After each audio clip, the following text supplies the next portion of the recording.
So I always start the podcast getting into like, we've been kicking it now for like 3 Yeah. days, like who I've gotten to know you as over the last 3 days, and tell me if I'm spot on here. It's like you have this insane belief that shit's just gonna like happen. Like you fucking rip it every single time. Like thinking through like so for those listening, we had an epic weekend. I've been out here, 4 or 5 days kicking it in Maui with you. First moment I met you is we go straight to the beach. You drive us out, throw us in the ocean, just casually bring a 50-pound kettlebell, swim it out a couple hundred yards out into the water, and we just start training there. And that's like day one. And then day 3, we're shooting some footage. We decide to go to a waterfall. We drive 3 hours to the other side of the island with a plunge in the back of the truck. And even when we got there, it was like, we could do this. We couldn't even get the plunge down to the waterfall that we wanted to do. Anyways. We could have, but we didn't. There it is. Exactly. That was it. The whole time going through. Are we allowed to curse on this podcast? You absolutely. Okay, do you remember what our quote of the weekend is?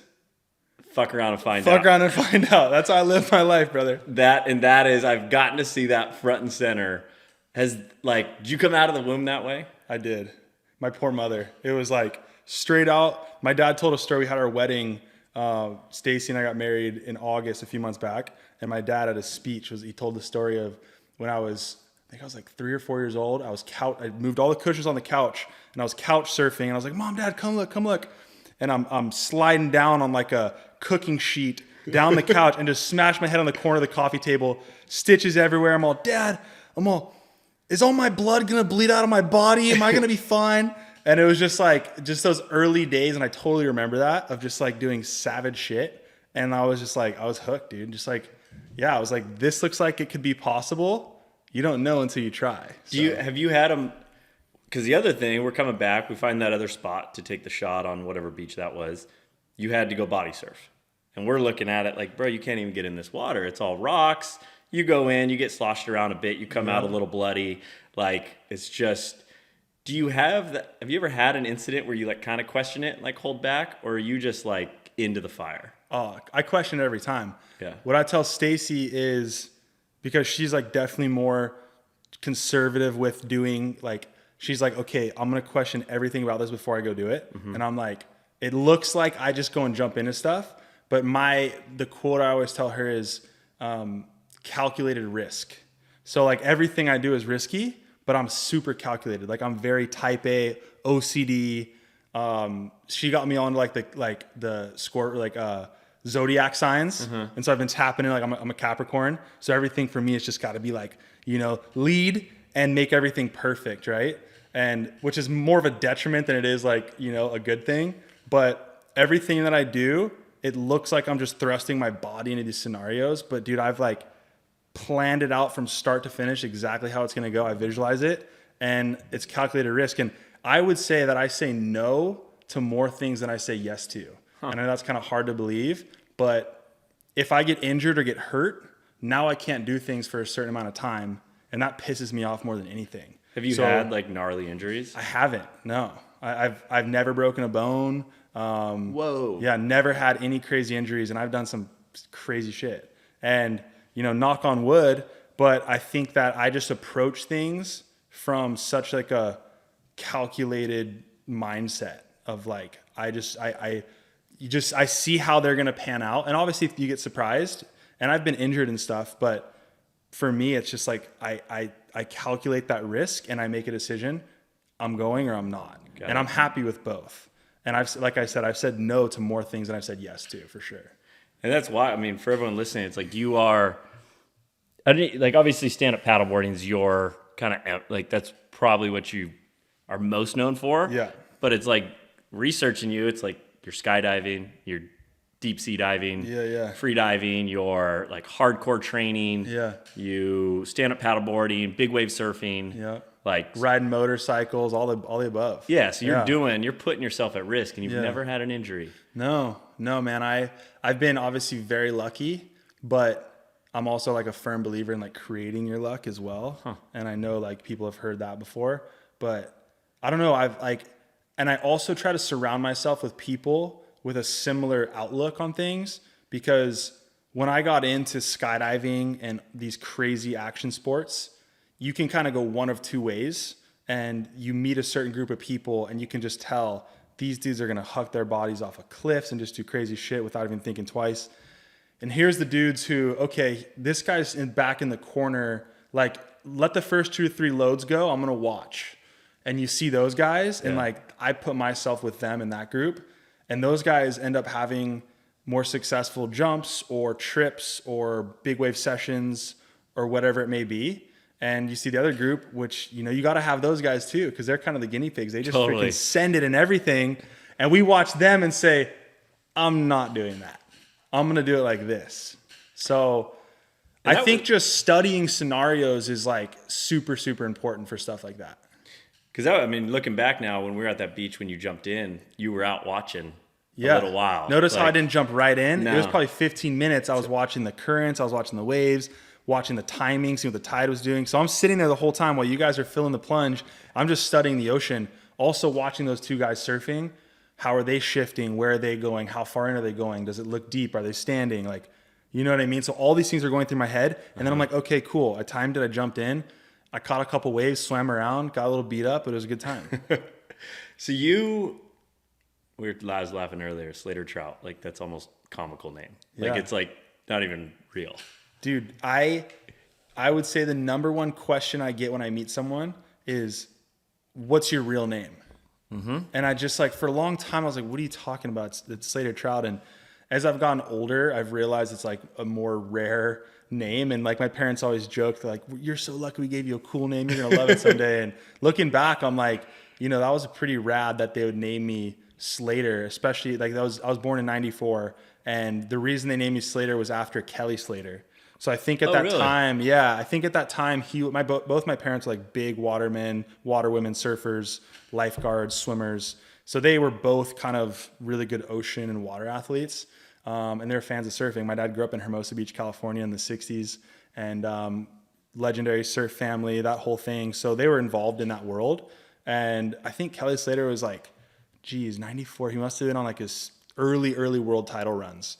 And they were watching him on TV, and my dad's all, let's name our son after him. My mom's all, Kelly? She's like, no. He's like, no, Slater. And I guess she was stoked on it, and they did. And now it's just become this thing where, like, dude, Slater and Trout, like, that's not real. And so I have to explain to people, like, bro, I will bust out my passport, my birth, whatever you want. That's my real name. Especially in the era of Instagram and TikTok and social media. Yeah. Everyone has a brand and an aura, and like, you can make your handle whatever you want, make your brand whatever you want. So I get where people are coming from in the sense of, like, Slater Trout just might be my Instagram brand, right? Mm-hmm. But that's me. And like, I have to explain that to people. And honestly, like, I take it as a compliment. Well, it's wild because it's like Slater the surfer, Trout, like, water's where you live. Yeah. Like, it's insane. I had no choice, bro. I was going to be a water athlete. So you was talking when we were with your parents, grew up in Florida until 5th grade and then moved here? Yep. So I was born in Pensacola Beach, Florida. Pensacola Beach is literally a tiny sandbar off the coast of mainland Florida. And Gulf side or? Gulf side. Yeah. Down near the border of Alabama, like deep panhandle. And it's a really unique little town, little beach community. It's got a really strong kind of core surf community involved. And I just fell in love with surfing at a young age there. And anyone that's listening, like, they know the Gulf of Mexico is not known for waves. And Kelly Slater and surfers who have come from there, this quote stuck with me growing up and still to this day. They're like, if you can be a really good surfer in Florida, you'll be an amazing surfer everywhere else. Because the Gulf of Mexico has such bad waves that if you can turn those waves into good waves and rip them and ride them well, when you get to Hawaii or get to these other places that have actual shape and reefs, that's just like Disneyland for you after coming from knee-high wind swell or hurricane swell. So I kind of took that mentality out into the world of, like, I grew up surfing in the Gulf Coast of Florida. And so in 2006, when I was going into 6th grade, it was the summer between 5th and 6th grade, my parents, we had loved coming to Maui for vacation. They're like, what do you guys think about moving to Hawaii? And I was like, as a boy that wanted to be a pro surfer, I was like, let's do it. And we made the move out here. And I remember surfing out here and just being like, dude, these waves are incredible. Like, you can surf these for longer than 5 seconds. That what? I can do more than 2 or 3 turns. But then also it's super humbling because the Hawaiian culture and, you know, this place is the birthplace of surfing. So the surf crew out here, it's a much more intense experience, and it humbled me super fast. And it created this certain like respect for Hawaii, for the ocean, for the power of the waves.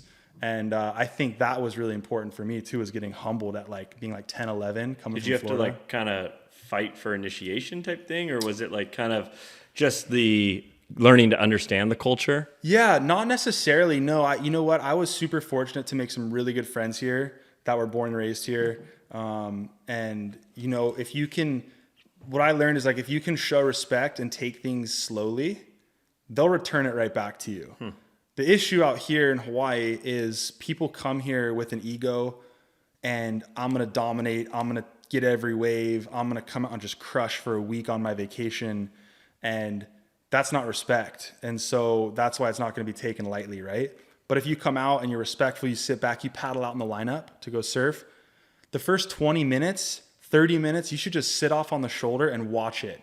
Watch the guys, okay, see who the better surfers are, who are the locals, how's the wave working, just study it. And that kind of all ties back in like that calculated risk, right? So sit there and watch it, and then maybe you can slip in there and catch a few waves. But you never want to go gung-ho. You'll be humbled super quick. And so I think like getting slapped in the face with that information at 11 years old when I moved out here just like set me up with a mindset for the next, 15 years of my life. Were you out in the water every day? Every day. Yeah. Yeah. So you saw where my parents live up that hill. I was telling you guys I used to run that every day after school. And we had a 4-wheeler, and my uncle welded these surf racks on the 4-wheeler. And so we could put our boards on it, and I would take the 4-wheeler down, cross the road with it, and park at the little beach park, Lani Poco there, every day before school, in the dark, pull up, and I would paddle the coastline and surf waves all the way down and back for like an hour, jump out, throw on my school shirt, and carpool with my friends up to school and go there for the day. But I was doing that for like 3-4 years straight in like middle school and high school, where I was just on the water every morning, and then I'd come home and I'd run up the hill into the mountains. And then that was my day. And like, your friend's like, dude, let's go do this. Let's go drink. Or, hey, we're having this party here. And I'm like, bro, I'm trying to beat my time tomorrow. I'm like, I'm going to be in bed early and go do this. And so that was an interesting like mindset to have at that age, because it definitely singles you out. So my friends instantly became older guys. Like I was hanging out with 40, 50-year-old dudes who were, retired pro paddlers or surfers. What are you, 12, 15, 14, I was 15? 12, 13, 14, 15. My uncle next door, 65, he would train me every day. I'd go up, he had a little gym in his garage, and he just had some free weights and some barbells, and he started training me at 12 years old. And I was lifting heavy weights and, doing pull-ups and running, and he had me doing sprints and weight vests. And I'll never forget the year I was from 13 to 14. When I graduated, I think it was 7th grade. 7th grade. I was like, 145 or 150 pounds. And I trained my ass off that summer for paddle racing because I was just getting into it. And when I came back at 14 years old, dude, I think it was like 170 something pounds. I'd gained like 20, 30 pounds of muscle over the course of a summer, just grinding and just pounding steaks and running and lifting weights and paddling. And that was my childhood when my friends were off doing their thing. So. Was it like fun? Was it like just your competitiveness? Like what is the dynamic in that? Like, cause I can relate. I mean, I grew up playing fairly competitive sports, and it was like all I knew and all I wanted to do. But like, solo sports, very different. Yeah. Where there's no team dynamic. Sure. There's no accountability of like, yeah. You with teammates. Yeah. And I think that's why I'm not like a super good team player when it comes to like getting on team sports, because I grew up as an individual athlete. And I think there's beauty in that, and some harshness, because as an athlete that is just competing as a solo person, if you mess up, that's your fault. So everything's on you. Where when you're on a team, you guys lose. Who kind of blew it tonight? Who are the 2 or 3 guys that didn't hold their, their ground? So there's no one else to blame but yourself, which is you're hard on yourself. But I think there's beauty in that because now you're the only person that has to do the work to be better and not let that happen again. So yeah, man, it was interesting. I being a pro athlete at a young age and competing against older guys, it was just like, it was a crazy time, dude. There was times where, I'm like 13, 14 racing these like 30, 40-year-old dudes, and we're bumping and rubbing, and like I'm getting cursed at and just these old guys calling me out. I'm like, bro, I'm 14. But it taught me just to kind of hold my ground and start giving it back a little bit. And it was really interesting because stand-up paddling was early on considered an older man's sport. Like Totally. young kids weren't doing it. Where did stand-up paddleboard like really, what's the genesis of it? So the kind of condensed version, I would say, is, you can go thousands of years back. The Polynesians and Hawaiians, there's, stories of them stand-up paddling on their wooden boards, koa wood, whatever it is. That's where the heritage began in the Polynesian culture, huge paddling and surfing culture. And then coming back now into, the early mid 1900s, Duke Kahanamoku, the founding father of surfing, there's images of him standing on boards with a, big canoe paddle and doing that. And then fast forward the early 2000s, Dave Kalama and Laird Hamilton, local Maui guys, big wave professional surfers, they were pioneering foiling and kind of stand-up paddling at the time.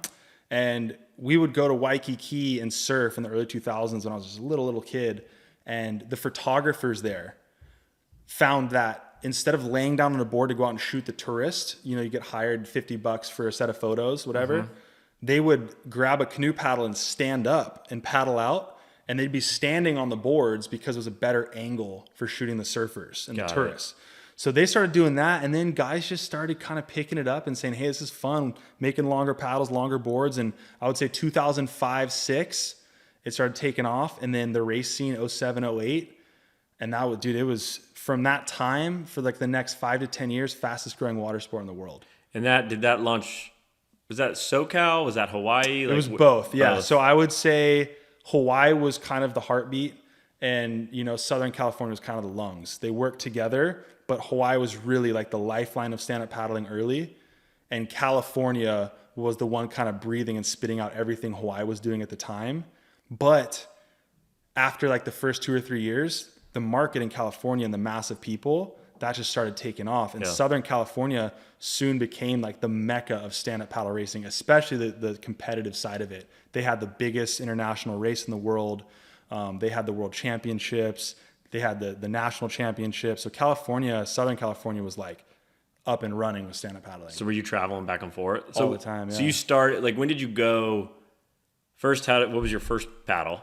Like, when did you figure that? What was that one like? So I got a kayak paddle, or no, maybe it was an oar from a friend's boat. After I'd seen a guy here in 2006 doing it, we hadn't moved quite yet. It was early in the year. And I saw a guy doing it here, one person. I was like, God, that guy looks like he's walking on water. And he's just stroking along. So I said, I'm going to figure this out. So we flew back home to Florida. We're in Pensacola Beach. And I grabbed one of my dad's big longboards. And I was a smaller kid, so I could stand on it and float on it.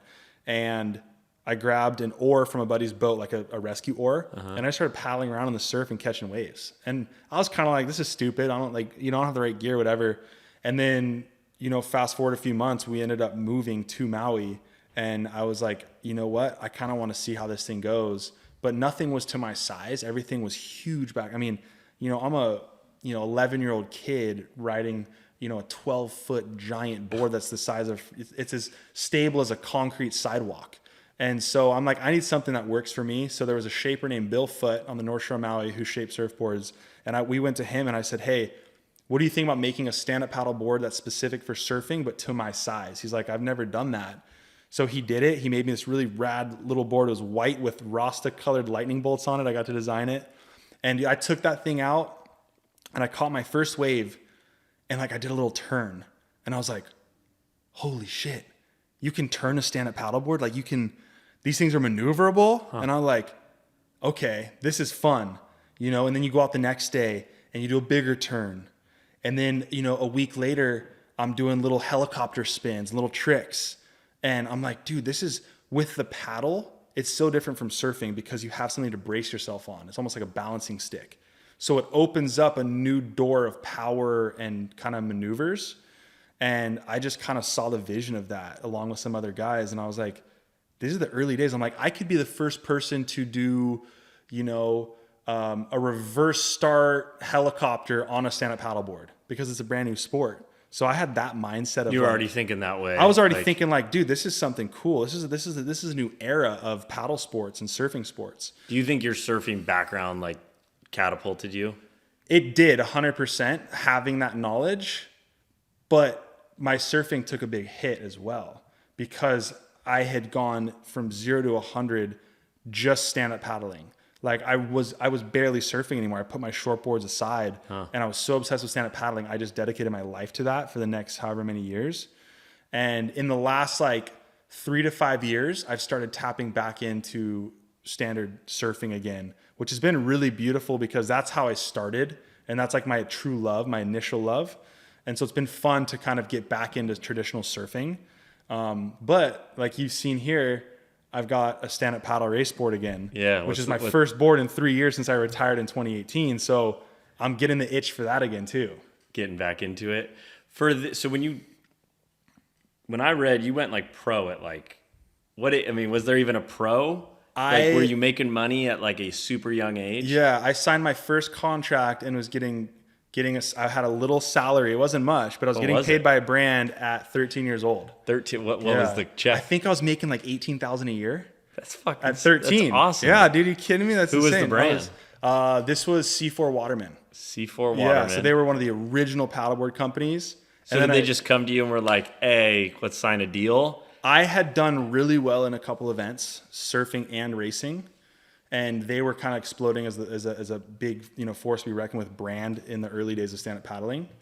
And they'd come to me and they were building out a team. They're like, dude, we need the young blood. Like, you're the prodigy. And so we did that. And then I was with them for about 1.5 years, 2 years. And then I went to Paddle Surf Hawaii, which was another big brand out here blowing up. And same thing, man. I was just getting paid to travel, surf, and compete and race. Would they cover your costs to go? Yeah, so that would be the thing. They would cover they'd be like, hey, we want to send you here for this event, or we want to send you here for this photo shoot. They'd cover all that. You go, you bang it out, and then, go to the next one. So it was an interesting time because it was all so new for me, but like all of a sudden I was kind of living my dream of being like this 13, 14-year-old kid that, is already making somewhat of a little bit of a living and getting to travel, but also having to do school. So that was kind of interesting, like juggling that. Were you doing like a homeschooling or did you Yeah, so I was standard school up until I went all the way through my freshman year going to school. And they were really cool. I went to a private school here and they worked with me on like, hey, as long as you get your work done and your testing and your results are good, you can miss a few days here and there for travel. Like if you need to leave on a Friday. Yep. So they were cool about that. But it got to a point where I was missing so much. I made the call where I'm just like, doesn't make sense anymore. It's a waste of everyone's time. So I transferred to online school. It was the Kristen McAuliffe Academy based out of Oregon. And a lot of young athletes were doing that at the time. Kai Lenny is one of my best friends I grew up with here. He was doing that. So his parents kind of told my parents about it. I got in with him and we did an online school for 2 years and just traveled the world, man. It was sick. I felt so bad. My friends were sitting in a classroom and, as long as I checked in every day for an hour on the computer and did my assignments, I could go out and compete, train and surf and that travel. Basically was the start of that this lifestyle that 100%. You have now, right? 100%. Yeah. It's crazy to be getting it that young. Yeah. Like what did you, my thoughts go to like, so you're making this money, 13 years old, like you're just putting it in an account, like saving it, like your parents kind of working with you? Yeah. Like, my parents for sure. You don't know when you're 13 years old what the hell to do with. Totally. You don't know what to do with a couple grand. Dude, let alone your parents give you $20. What are you going to spend it on? $200. Yeah. You're like, what do I do with this? Exactly. Yeah. So no, both of my parents are super smart business people. Both of them didn't come from much, especially my dad. And he's built like his own mini empire and done really well. And so he just gets it and he's very smart with his money. So, dude, set up an LLC when I was super young. Wow. Started writing everything off because travel and competing, everything from like buying protein powder to train, that's part of my job to be fit, right? So little things like that, starting that at a young age was really set me up to be Do you still have that LLC? Yeah. Yep. What is it? What's it called? It's called Sup Boys. Sup Boys. Sup Boys. My parents let me name it, my brother and I. So my brother Tanner, who's a year and a half older, originally he was really invested in the sport too, and he started competing with me. But after like a few months, he just didn't have that competitive edge like I do. Like him and I are so different. He's like the super mellow, nice, really social guy. And I'm just like the dude who just wants to smoke everybody and just grind, you know? And so I think it's kind of beautiful, that mesh of our personalities. But originally my parents like, hey, we're going to set this thing up for you guys. And so my brother and I were like, because so SUP is stand-up paddle for people that don't know. And we were just the boys. So we said Sup Boys. And a few years ago, I was like, should I change this to something a little more professional? But I was like, nah, dude, Sup Boys LLC is where it's at. So. Everyone, you probably send it off or something. Yeah. They're like, Sup Boys, huh? That's the brand. Yeah, it was pretty funny. So that's what happens when you let a 12-year-old name an LLC. So. And dude, that's sick. Yeah. So you stand-up paddleboard, do that for what, the next 10 years? Yeah, so it was really, from jumping on my first board in 06 at like 11, 12, up until 2018, my last race on the World Series in France. That was kind of it for me. I think that, you touched on it earlier about how stand-up paddling and like that lifestyle thrust me into everything I have now. Yeah. And it's 100% accurate because like without stand-up paddling, I didn't get the itch for traveling. I didn't get the itch for culture, for food, for fitness. Photography, sharing my work. And I would say in about 2014, this company called LifeProof came out. Do you remember LifeProof phone cases? They made the first waterproof phone cases. Yeah. And I'm not talking like a housing. I'm talking like just a little otter box, but it's waterproof. And I remember getting that for my phone and taking that out in the water and shooting photos. And that was when the iPhone camera started getting kind of good. And so I just started traveling and shooting photos on a phone. And then GoPro was kind of blowing up. So I got a GoPro and started doing that. And I was just posting stuff. Were you getting deals with them? No, not early on, man. I was buying this stuff. And, I had probably, 7,000 or 8,000 followers back in the day from the paddling community. Got it. But I just started posting where I was going, what I was doing. And I had this eye for photography. My mom was a photographer, so I guess I kind of got it from her. But I just love shooting photos, man. I would go to an event. It would be a Saturday and Sunday race. Saturday would be the sprint. Sunday would be the distance. You compete in both disciplines. Got it. And then, I would always book my trip a little bit longer for, Monday, Tuesday, Wednesday, just to explore. And then I would shoot photos. I'd post them. And I started growing this little following from people who are interested in not even my paddling stuff or my athletics, just in my photography and lifestyle stuff. And, I'd always had this dream of skydiving. I did my senior project in school on terminal velocity and skydiving. And so I somehow convinced my teachers to let me go do a skydive for my 18th birthday. So that was your first one? Yeah. Yeah. So I went over and Dave Bainey was actually with me. He Dave was from Infinity. Dave from Infinity Surf in Dana Point, one of my best buddies. He was on Oahu for a stand-up paddle contest at Sunset Beach, and I was there. And on a lay day, which is when there's no waves, they call it off for the day. We went over and we both did the skydive together. And that was my very first jump, and I was freaking hooked. Dude. Of course you were. So like a year later, I had a really busy season. A year after that, I saved up a little bit of money, and I was like, I'm going to go get my license. And I went to Paris, California, and within like a week had my A license and just started hucking my body out of airplanes and bought my own rig, which is a parachute, the whole thing. And then started traveling the world doing skydives, getting hired by tourism boards in Panama. Really? So you were shooting while you were in the air? 100%. I've done huge brand campaigns, skydiving, traveled for, big corporations, shooting content for them, using skydiving as kind of the base of the campaign. Interesting. That opened up a world for me. So how long did you do that? Like, how long did you go all in on that for? I was going so I got my license in 2015. And I haven't jumped since 2020. So it's been a little while, but, for 5 years there, I was going hard on skydiving. I had a group of people, a chunk of my following just followed me because has known me as a skydiver.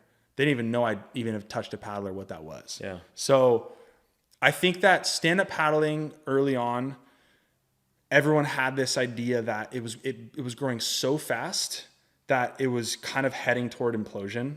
When something grows too quickly, it's not good, right?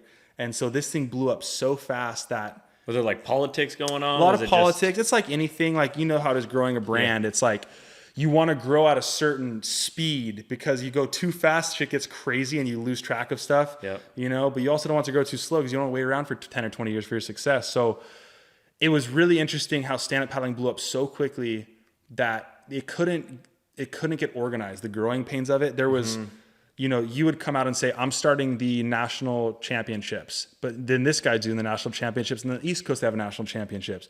So who's the national championship federation? Who's the world championship? Is it the ISA? Is it the Canoe Federation? You know, is it the APP World Tour? There's like 4 or 5 different world championships. So all the good guys would go to different events. This guy'd be like, I'm the world champion for this year. And this guy's like, well, I'm the world champion this year. And then you had like 4 world champions in the men's group. Totally. Because there's so many different brands. So Sounds like some shit show boxing or something. yeah, like dude, it's that. kind of like boxing. It's like, who's the best, Yeah. right? And so that really hurt the sport, that we couldn't get organized. And we tried, man. We had union, we had things, we had the paddlers come together and try to decide on stuff. No one could figure it out. So I saw that stand-up paddling, from what I expected early on in like 07, 08, 09, you know, you're like, dude, this is gonna be in the Olympics in like 6 years. To like 14, 15, being like, we might not have a world tour next year. Like, this sport's dying. And it had its growing pains. And so for me, I think as like a business mind, I was like, okay, this might not put food on the table for the next couple of years. What else can I do? And with social media coming up, you know, in the mid 2000s, it was like, I saw brands popping up and companies reaching out to me going, hey, we could care less that you're a paddler and athlete. Will you post a photo of, you know, this power bar for us and talk about how you like it, and we'll pay you X amount of money? And I'm just all, just for a picture? Like, all right, whatever. And then it kind of hit off, and I was like, so I almost separated my stand-up paddling career from like my influencer social media career. And I ran with both of those for like, it was probably 2015 to 2018. I was full-time pro athlete traveling on the tour, trying to win a world title. And I was full-time managing myself, doing influencer brand deals with PayPal, HP and Intel, Toyota, McDonald's, you know, Gillette, all these huge brands that were hiring me as an influencer, writing campaigns for them. And I was still trying to compete and train. And so by 2018, I was making more money as an influencer doing brand marketing for these companies than I was as a pro athlete stand-up paddling. Interesting. And so I said, you know, I've been doing this for 12 years. I was part of a world championship team, Team USA in 2015. So we got the gold medal world title. I've got a ton of accolades to my name. I felt really good about what I did in my career. And, you know, tearing my shoulders and my body up for another couple of years just wasn't kind of exciting to me anymore, putting in the time. And so I was slowly falling out of love with competing a little bit. And I said, I'm going to throw in the towel and just go full-fledged with the influencer stuff. And man, the last couple of years, probably since 2018, it's just been insane. Traveling to Tahiti, staying in overwater bungalows, to skydiving onto private beaches, to swimming with sharks, to trimming my freaking pubes with razors, jumping out of hot air balloons. Was that Gillette? That was wall grooming. That was wall. Yeah. And just coming up with these crazy ideas and just seeing the world, man. And So you got into like being an influencer. I mean, now it's obviously that term's almost, everyone's an influencer. To Yeah, some man, degree, and- but you were like early before this was like kind of almost like a YouTube star before you could be a YouTube star. yeah, and that's why like the word influencer is a tricky one for me, because I'm a retired pro athlete, you know, surfing big waves, doing serious shit, and I came from that background first.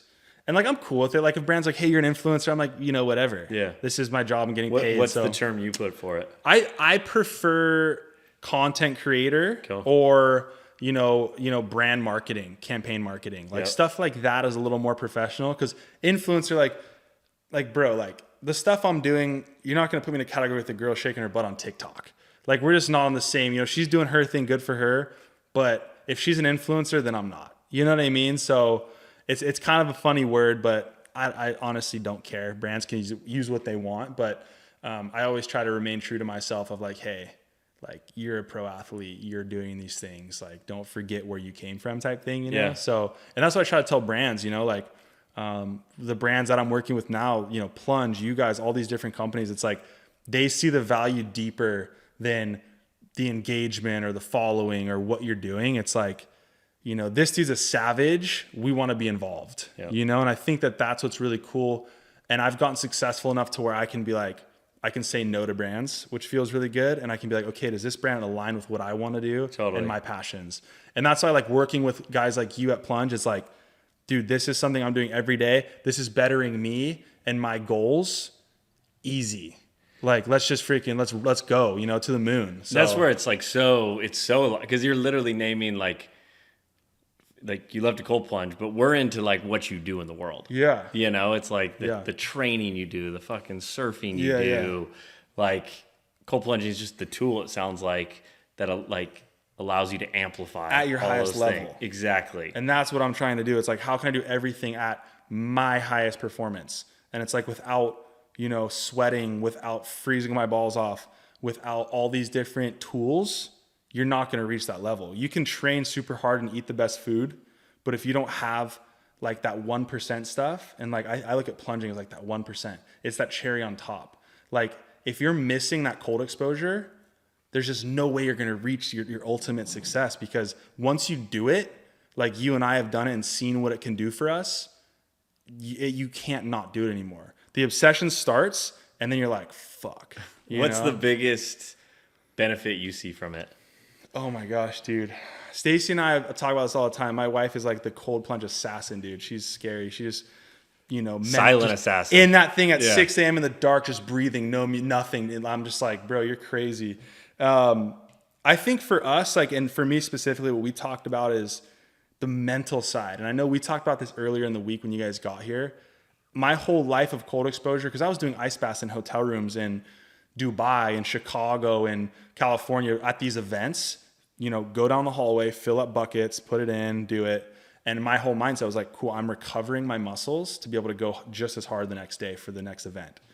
And so that was my mindset for like 10 years. And then when I started looking more into the studies and things started coming more out about it and getting our plunge and focusing more on my mind, dude, I could be having a bad day, get in that thing, and I'll get out and Stacy and I are like freaking chest bumping. We're high-fiving. We're like, why are we so happy? I'm like, I don't know. Why are you so happy? I'm like, I don't know. And we're just dancing around the house, high-fiving. And I'm just like, what the fuck's going on? And like, for me, I'm like the most straight edge, like don't drink, don't smoke weed. Just like my body is my freaking temple. That's just how I grew up. It's like, as an athlete, I don't want to do anything to diminish my training. And, you know, having this cold plunge, it's like, dude, I feel like I can do drugs. Like, this is a drug. It's crazy, the feeling you get, the dopamine release.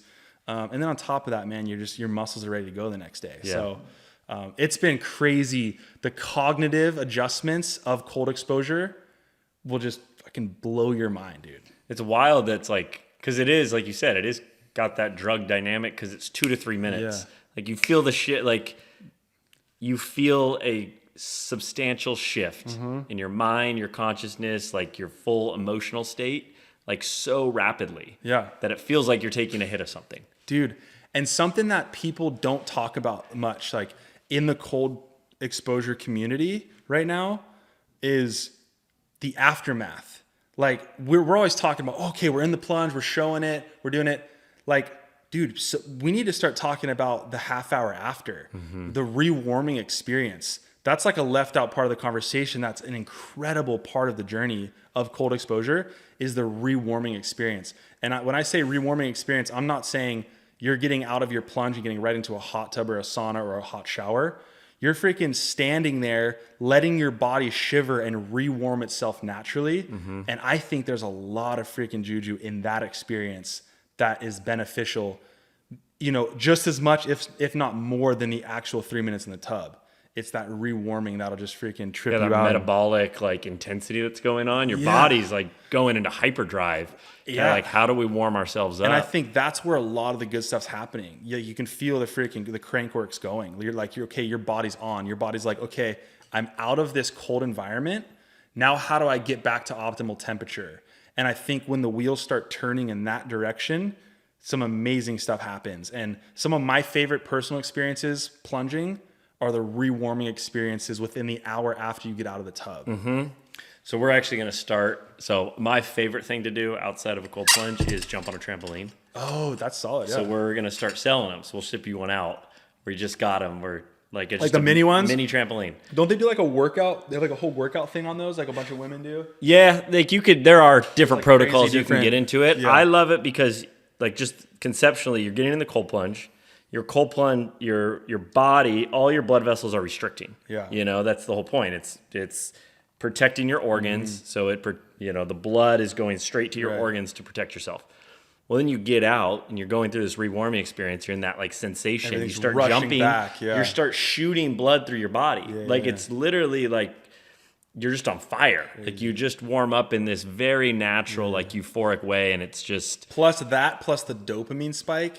You just look like a crazy person jumping on a trampoline, just like, bro. Exactly. Everyone's It's like, what's just this dude? joy. This dude's on drugs for sure. joy. Little do they know he just got out of a cold freaking bathtub. I mean, there's a chemical process that's happening, yeah. so it's got like a drug hit. Yeah, that's cool. But yeah, we'll ship you one out. That'd be fun. When that hits. I'll have to get Stace one too, dude. She'll be freaking. Oh, we'll just get you. she'll be You guys will killing have it. one here, and you Dude, guys will well, just right put it here in right the there. back, we'll just be high fiving on our trampoline. Totally. Yeah. That's how it started. Raya, my girlfriend, I did like 30-day challenge, and we had our trampoline, and she was always in the background jumping on the trampoline while I was filming plunging, and everyone was like, "Dude, what is doing?" like the trampoline?" It was like almost became this running joke, and so I was like, "Yeah, that's what we do." And people were like, "We buy one, let's get one." So you guys can do plunge Plunge branded Oh, sick. trampolines. Yeah, so that's Dude, you let's heard it go. here first. Let's go.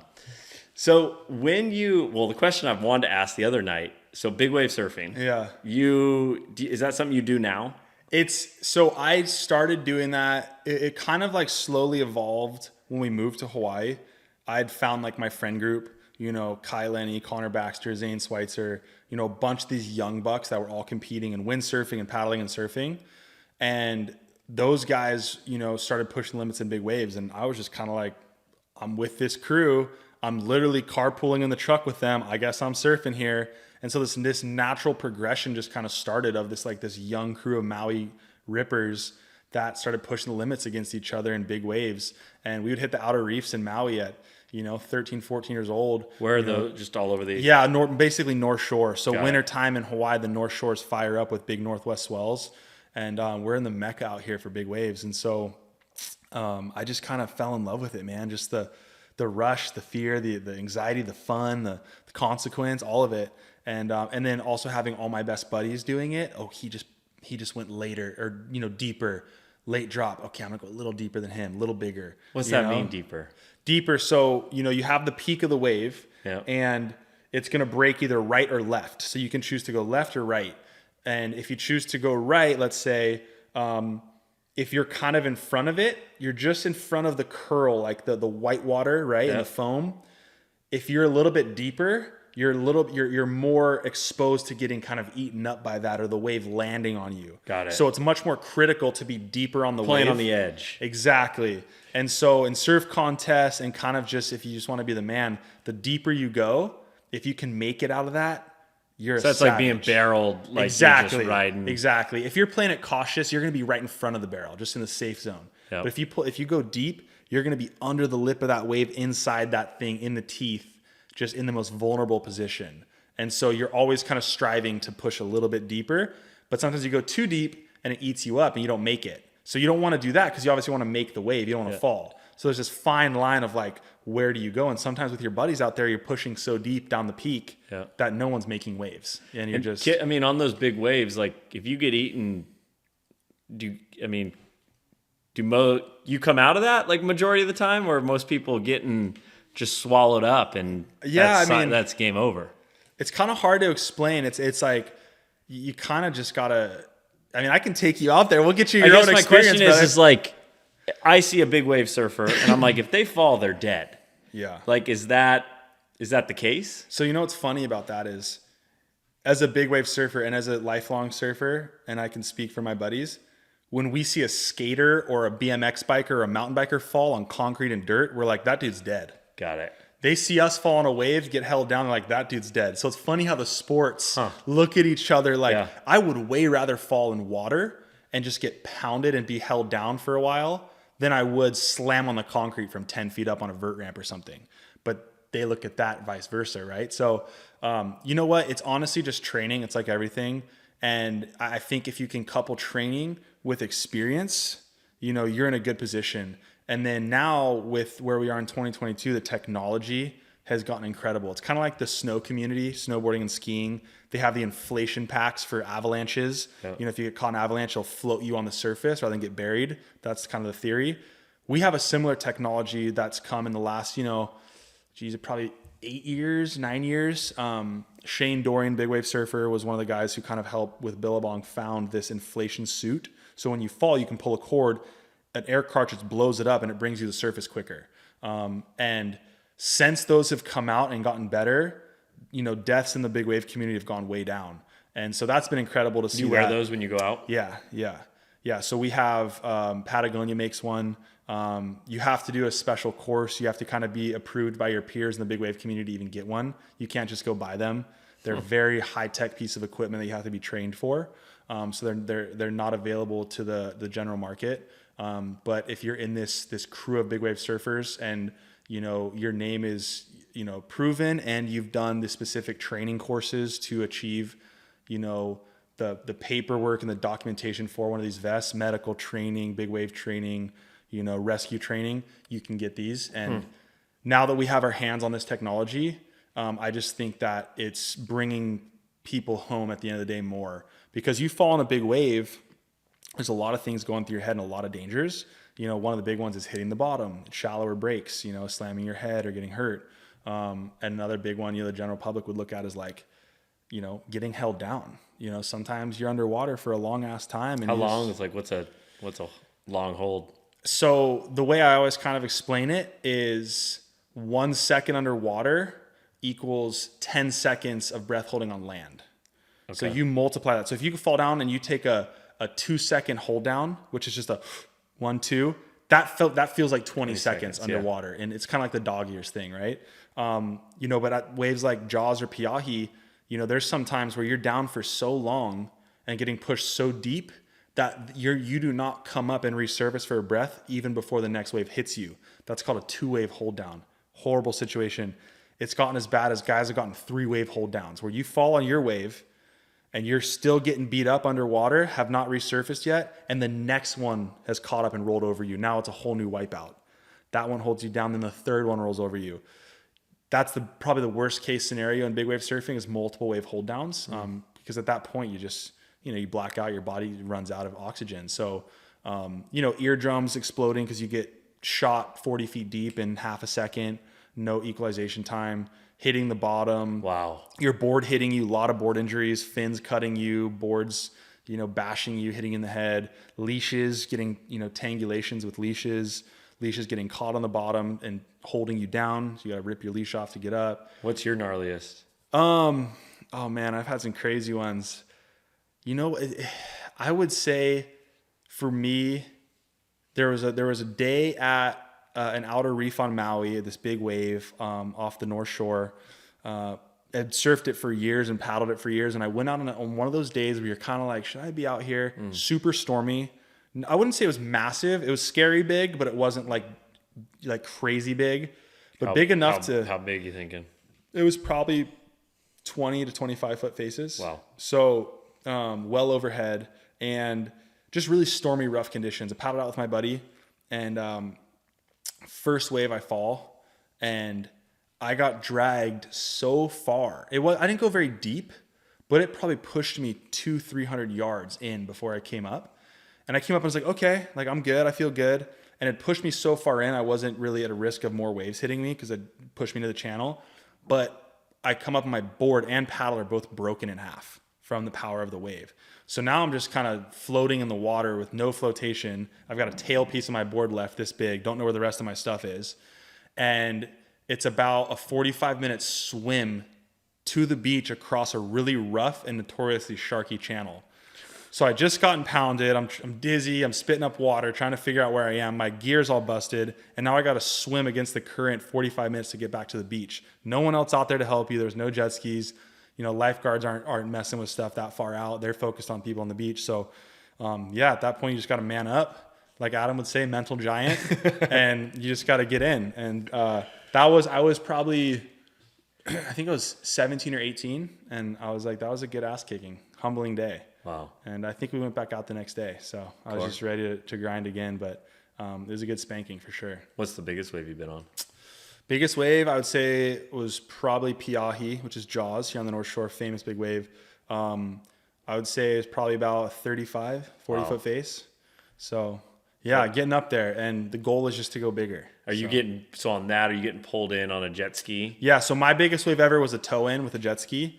But the goal is to be able to paddle into waves that big. So there's a whole level of guys who are doing that, and like those are the boys I'm trying to just get at their punching level, and this winter hopefully can paddle in with my manpower into some big ass waves that are moving faster than you can imagine. So yeah, I think that the evolution of big wave surfing is definitely in the paddle scene, but man, there's nothing as fun as towing in. When you have that jet ski whip you in, it's there to pick you up. It's pretty damn nice. You just fly right into it. Yeah, you get whipped right in the perfect spot. You fall, the jet ski's right there. They pick you up, you're back out. You don't got to paddle.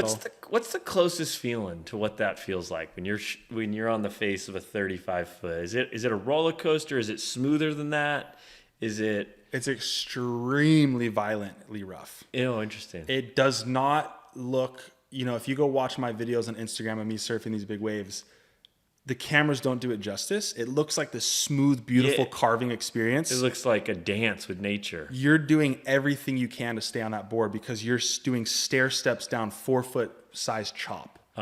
Just boom, boom, just your legs are just on squat mode. So, for me and a lot of big wave surfers, you think, okay, paddling arms, like surf core, dude, you're freaking squatting and lunging all day. Running uphill, sprinting up hills, running in the sand. You want to get your legs and quads jacked because you are absorbing 4 foot chop at nearly 40, 50 miles an hour of speed. And that's not natural for the human body. So that's what's crazy, man. You kick out of one of those waves and the adrenaline wears off and you're in the channel getting ready to go back out and your legs will just start seizing up. You're just like, oh my, there it is. There's the lactic rush, right? Just from that, maybe 20-second ride.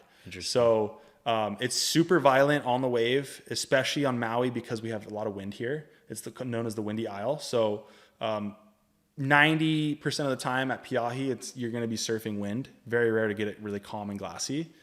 So you just got to be prepared, man. When you let go of that rope or you paddle in, you're committed. You're committed, and it's going to be a bumpy ass ride if you make it to the finish line. What do you do what's your training like? So it's changed so much over the years. I've done everything from, CrossFit to Pilates to triathlete training, to traditional like NFL football training. I trained at Andrews Institute in Florida for a couple years with a bunch of NFL and NBA dudes. Shout out to those guys, a bunch of my homies. You're the cat out there. I'm just like, dude, I'm like this freaking 14-year-old white kid from Hawaii that is paddling, and I'm just like literally hanging out in the locker room with all these NBA and NFL dudes from their off-season training, and they just love me because they're like, what the fuck do you do, bro? Yeah. You paddle a board from island to island for 6 hours? Like, that's a sport? And so they're super cool. We had a lot of fun, but I made a lot of good friends training over the years, did different stuff. But I would say now my training is a little bit more, I would say take, kind of triathlon / swimmer training and mix it with a little bit of CrossFit. And then throw a little bit of like kind of yoga Pilates vibes in there. So I've picked, pieces from 2 or 3 of my favorite kind of training methods. And are you doing that all here? Everything's here. Yeah. So the gym here where we're at now is, mostly my free weight stuff, my stretching, cardio. I've got all my cardio machines here. And then, the beach is right there. So we'll go out and surf, paddle. I'll do like, an hour paddle session, throw the heart rate monitor on and go grind, do intervals. And then we'll go run the hill at my parents' house. We'll do that. I think you guys ran the lower road here a few times. We do like a really fun 5 and 8 mile loop here. Just midday when it's cooking hot, get out there and run, throw on the weight vest sometimes. So I like to mix it up, change it up there. One thing I always like to tell people or just kind of like boast about is going back to like, I've made a lot of good friends in different sports and athletes from different walks of life. And, I've seen some savage motherfuckers out there, but to me, to be an ultimate savage, you have to be competent in the water because the water is 70% of our planet. we're 70% made of water, right? We're connected. We come from the water. And so for me, I don't want to ever just be some strong, fast savage on land. I want to be able to do that, but be a freaking psycho in the ocean and be able to hold my breath for days, dive for days, I just swam from Lanai to Maui with a group of friends, 10 miles across the ocean. Like, I want to be able to swim. You just did that? Yeah, we just did that in September. So I just want to be able to swim across channels if I have to. You know, I want to be able to keep up with guys. I got a couple of Olympic swimmers who are good friends of mine. Michael Andrew was just here. He's a reigning Olympic gold medalist. I want to be able to do workouts. Have you taken him out and done the kettlebell run? Yeah, dude, he kills it. Dude, those bet. swimmers got freaking lungs for days, man. Can he just stay down He's there? a beast. He's a beast. Yeah. Yeah. Those guys are savage. Olympic swimmers are some of the fittest humans on the planet, along with rowing and stuff like that. Yeah. Like, those guys to me are pretty incredible athletes.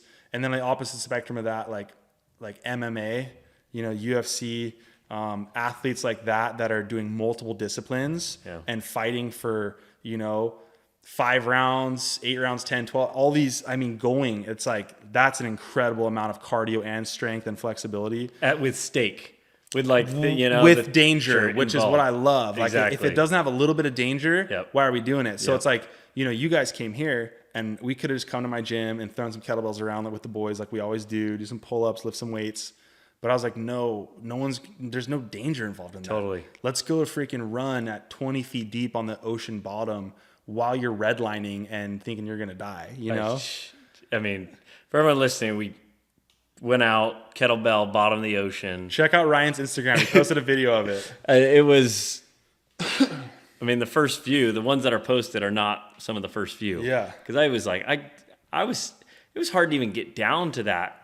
I mean, out in the elements like that, like that's a dope, and it's also the cool, like your body feels so lit up after it. That lung expansion is special. Yes. Expanding your lungs is something like, and I don't mean like going out for a 10-mile run or hitting the assault bike or the rowing machine. Not that type of expansion. When you're underwater, holding your breath, performing cardiovascular movements that are blasting your heart rate, your lungs get a different type of expansion, and you felt that. And it's weird, like the alveoli, like something happens in there that releases some sort of chemical similar to ice bath that creates this high. I guarantee you felt more similar feelings of getting out of an ice bath after that workout on the beach than you would have felt if we just finished a workout in the gym. 100%. I mean, even coming off, it was like, it's that feeling of like, because when an ice bath, I get out after, I'm like, why did you want to get out? Like, you feel so good. I want to get right back in. We're coming out of that workout was that same exact experience. It was like every time I came out of the water, I was like, like when I was under there, I was like, you can't do this. I never want to do this again. And then I'd come out and be like I need to go right now. I want to go back in. Yeah. Like it was this feeling. Same thing as the ice bath, dude. Exactly, man. Yeah. It was. You're like, this fucking sucks. I'm never doing this again. And then 5 minutes later, you're like, oh, I miss it. I can't wait for tomorrow. Totally. I want to wake up and do it. You want to do it tomorrow morning? 100%, dude. What time do you guys leave? We fly out our flight's at 12:30. Okay, you got time. Yeah, be we down. Can go. Yeah, do another session for sure. Cool. I think I'm a big goal setter, and like I think for you guys, I think your goal for before you leave Maui needs to be 75 feet. You guys, Adam got close. I think Adam's there. You got halfway. I think my thing is 2 in like a set time. Yeah. Because I was taking such gaps in between. Yeah. But it's so mental. I didn't have the breath either. That was the piece. Like until like I got it, I was like, weirdly trying to nasal breathe before as opposed to like take it in. And that was like and I think that's kind of what's different about this. It's like you guys, you know, you've done breath work before. Adam's a yoga instructor. He's done breath work. You guys come from that background doing ice baths and wellness stuff.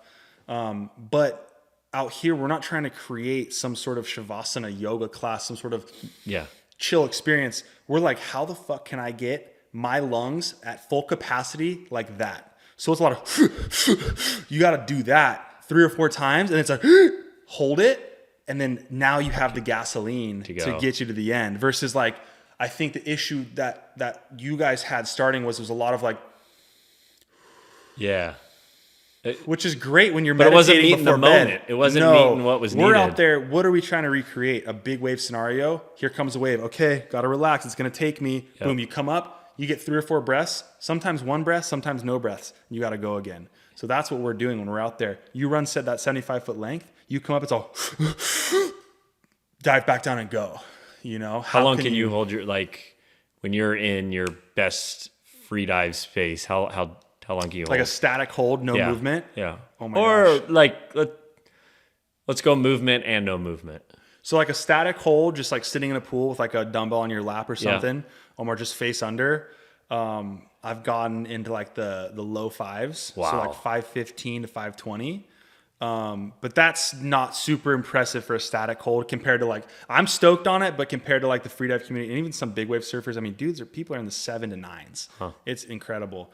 Movement, now you increase, you know, your heart rate and blood flow. That's going to be cut in almost, you know, 3/4. So like, I'm talking like if I'm running 15 or a 53-pound kettlebell on the ocean floor, you know, it's probably 45 seconds to a minute, you know, where if you guys think about what you were doing, I would say your best run was probably, you know, between like 8 and 12 seconds.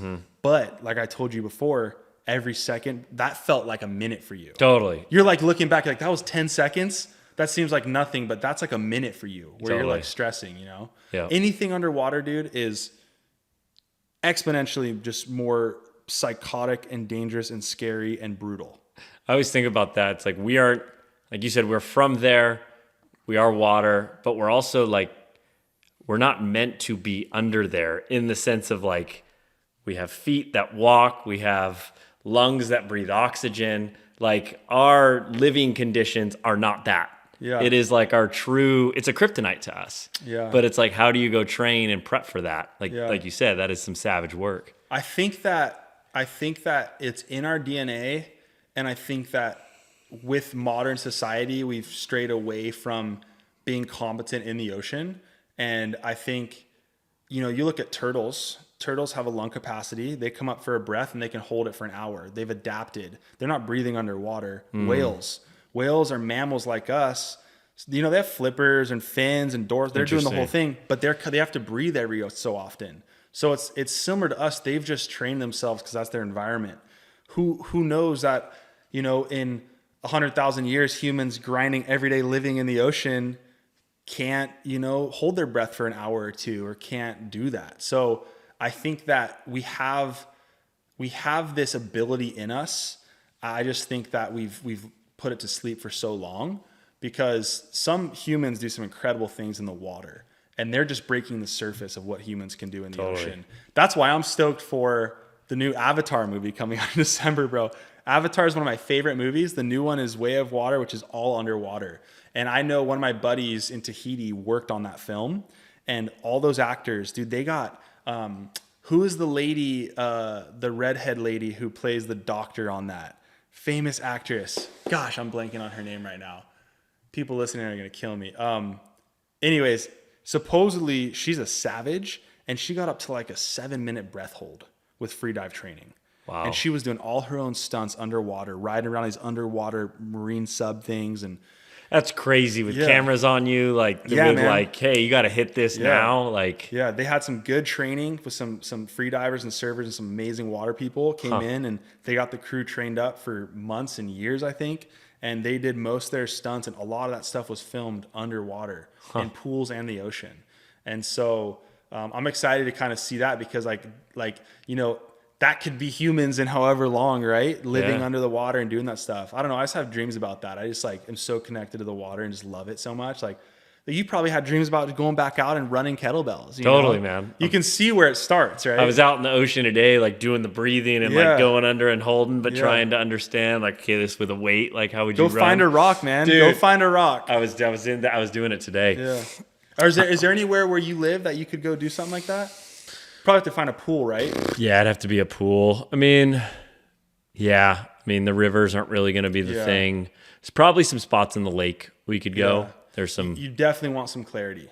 Got it. You need to see where you're going. Where the kettle is. And pool's going to be the move. Pool's the move. I mean, Laird and those guys, he's got a big. Find a buddy or someone who has a big, deep pool. There's actually a company called Deep End or Deepwater Fitness. And they do pool training where they rent out, I think, like 2-hour slots at public pools. just massive Olympic sized pools, and they're just doing All over? underwater weight stuff. You would actually like, I think it's called Deep End Fitness. Okay. I'll link you up with those guys. They do them all over. Dope. It's a bunch of retired veterans, SEALs and Green Berets and crazy dudes. Hell yeah. And they just do an hour of running around with dumbbells underwater in the pool. And they do full workouts. It's sick. Cool. Yeah. Love to check them out. Yeah. Probably got to wrap this up fairly Yeah. soon. We got dinner waiting for us. Question I did have, tell me about the time when you were in the red Civic in Iceland. Oh, yeah. How do you know about that? I Did you research? I did some little research. I wanted to hear this story. Bro, I have stories from Iceland. Oh my gosh. My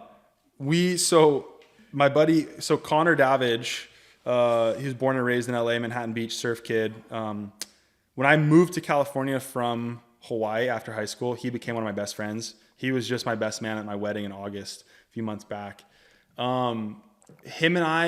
He had just graduated from University of Santa Barbara and had a little startup brand called Savage Apparel. And Savage is one of his family names on, I think, his mom's side. So he was making shirts and stuff, just struggling out of college, trying to figure it out. And I was doing my professional paddling, and we just both had the itch to travel. And so he was over at my house for barbecue one night, and we're like, dude, we just need to go somewhere. We're just like, when two bros just start getting crazy and just Totally. just vibing off each other. And by the end of the night, I had this big map on my wall, this world map. It was like a 6x8 foot poster. And I was like, all right, I'm going to blindfold you, and you got to take 5 steps towards the wall with your finger out. And wherever your finger lands, we're going to book tickets tonight. And he's like, deal. So he starts just walking blindly towards the wall and just slams his finger against the wall. And I kid you not, it landed right on Iceland. Like, no doubt. And we were going to do it again if it was the ocean or something, somewhere we couldn't go. We have to retry it. It landed right on Iceland. And we was like, all right, we're going to Iceland. We booked tickets that night.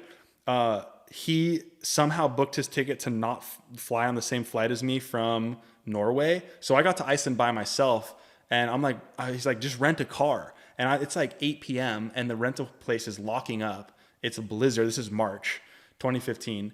And he's got one car left. It's this little Civic. It's like this little Honda 2-wheel drive. And he's like, I don't even want to give you this thing because. Yeah, why do they even have that on the island? Yeah, he's like, man, this is just for like someone who wants to go around Reykjavik and do some shopping. And I'm like, bro, we're gonna circumnavigate this entire island. And he's like, stupid Americans, you can do your thing. And so I rented that thing. It was manual too, which was sick. So I was mobbing a manual little Honda, 2-door Honda, and he showed up the next day. Dude, the next month, we got that thing stuck more than you could imagine. One of the craziest stories from that was there's a famous wrecked airplane on the Black Sand Beach in Iceland. You've probably seen photos of it. And we wanted to go shoot that at night, do some astrophotography of the Milky Way. And so we showed up to our little Airbnb or whatever, and we showed up like 3 o'clock in the afternoon. We scouted it. We slept until like 10 p.m., woke up at like 10:30 and drove in through the night to this spot to shoot it. And we're like looking on this, like we dropped a pin from earlier and there's no service. And we're driving in on this, like this dirt part of the sand, but we can feel the tires starting to kind of get weird. And all of a sudden we pull up and we find this airplane. I put the car lights on and they're shining through all the windows of the plane. He's standing on top of this airplane. I shoot one of the most incredible photos I've ever taken. The Milky Way, the light flares, the salt from the beach and the waves and the airplane. And while I'm shooting, I got to be really quiet because my camera's doing a long shutter. So you click it and it goes, and it's like a 30-second exposure. So you got to just, and it got really quiet. And all of a sudden you hear this like, it was like this, like almost like wings flapping around you, but it was this weird thing. And I turned around and I was like, bro, did you hear that? He's like, dude, I swear I saw something. He's like, I'm like, guarantee there's other people here pulling up to shoot or whatever. And he was tripping, and he heard it behind him. And so we're like, we got the shot. Let's get the heck out of here. We get in our little car and we start driving. And he's like, I got us. Follow this little trail out to back to the main road off the beach. And we're like, okay, we're good. We're on the trail. We're following the map on the phone. And we're like, we should be there in a few minutes. We've been driving for like 10 minutes right now. And I'm basically going straight. I mean, it's windy a little bit. Can't really see anything. Can't really see anything, but I'm kind of holding it straight, kind of following this trail back out to the main road away from the water. And all of a sudden he's like, stop, stop, stop. And I'm like, fuck. And I look up, the airplane's right there in front of us again.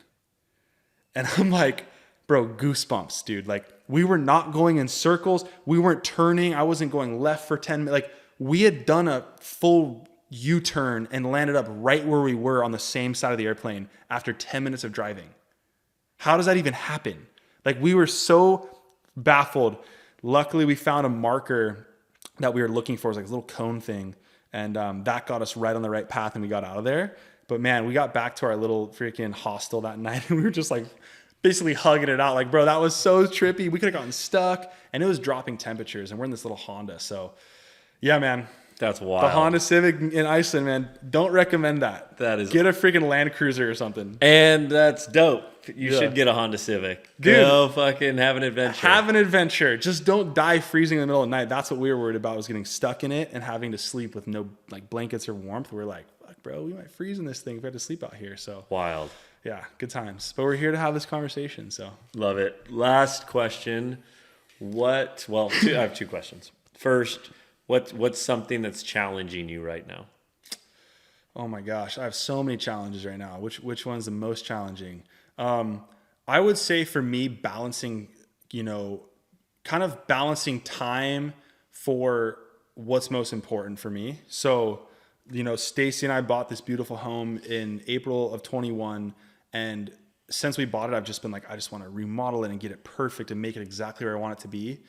But I've found myself the last few months grinding so much on that and doing so much DIY. Like I just spent the last 4 days building a sliding gate and a fence. And I missed 2 days of good waves because I was like, I got to get this project done. So I think for me, I have to balance my time of things that are a little bit less important. And my mom's always calling me and telling me she's so awesome. She's like, I know you're working on the house. She's like, get in the water, go get in the ocean, go surf, get out there. Also to clear my mind. Dude, my parents are the best. And so I think it's been better for me the last few weeks of hey, I'm going to put down the drill and the tools and go get in the ocean and go train and focus on my body, my health, and my happiness versus just getting stuck with projects and work and stuff like that. So time management for me is a really big one. And I have not been super good at it this last year for sure. Got it. So cool. Yeah, managing time. I think for everyone, that's a big thing, right? Tough, dude.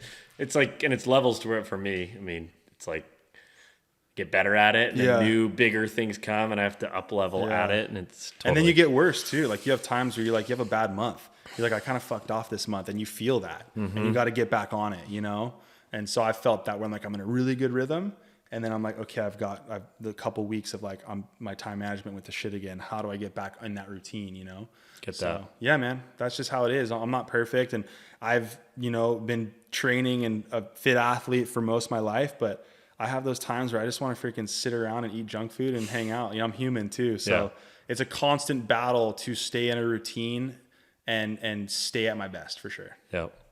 And then what's, you've kind of given me a little insight into what's next, but what are some of the things you're going after here in the next year, 6 months, year and a half? Yeah, man, I have goals. Again, I've got a list I could bust out right now, but I think that the big ones for me are, I really want to tap back into my roots of paddling and see what that looks like a little bit, unpack that these next few months. I do have the itch to get on the race board again and start training a little bit, maybe even dabble in a couple events here and there. So super excited about that. And then just building my brand out. I got a ton of stuff going on right now for building my brand and working with Stacy together as a couple. We got some exciting stuff in the works, especially moving into 23. We're going for the moon. It's going to be incredible. So working with my wife on building our brand together has been super fun. And I think just at the end of the day, man, I think we're stoked. I'm 27. My wife has just turned 32. And I'm freaking so ready for kids, dude. I'm got baby fever. Everyone's oh, girls have my chick or whatever. I'm bro, I've wanted kids my whole life. Really? I just love children. I love kids because I'm just a big kid myself.